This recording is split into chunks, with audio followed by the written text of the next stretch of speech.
You know, I want to talk to you about Senator Marco Rubio because my eyes were opened when I was there. You guys have sort of targeted him as somebody who you don't think is doing enough and who you sort of depict as being callous.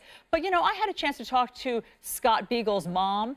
He, of course, is your geography teacher who was killed in the massacre. And she said that Marco Rubio behind the scenes has reached out to her, had all sorts of conversations with her, talked about how what they've done so far on Capitol Hill in terms of the Fix NICS Act, in terms of the Stop School Violence Act that's part of the omnibus. Yes, these are low-hanging fruit. Yes, you want more. But should you be giving credit for even these incremental steps, David?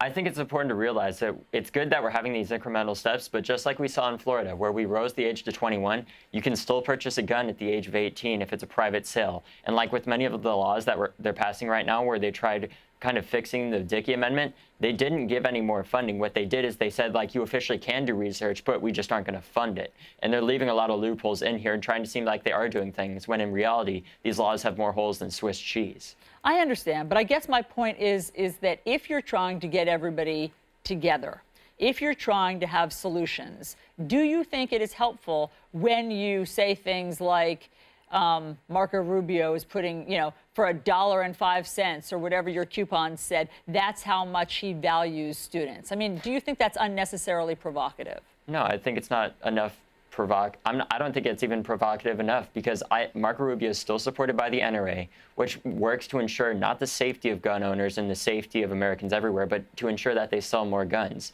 And at the end of the day, so long as he is being paid by the NRA, he's not going to work to fix anything that is going to be concrete change. He's going to make laws that get him reelected, but actually don't have any major effect. Well, I mean, look, I'm not a Marco Rubio spokesperson, but now that I've heard what he's doing behind the scenes, he is sponsoring all of these various bills, two of which were part of the omnibus. And so things are happening. And all I'm suggesting is that maybe your ire is misplaced, you know, since he is actually trying to work across the aisle.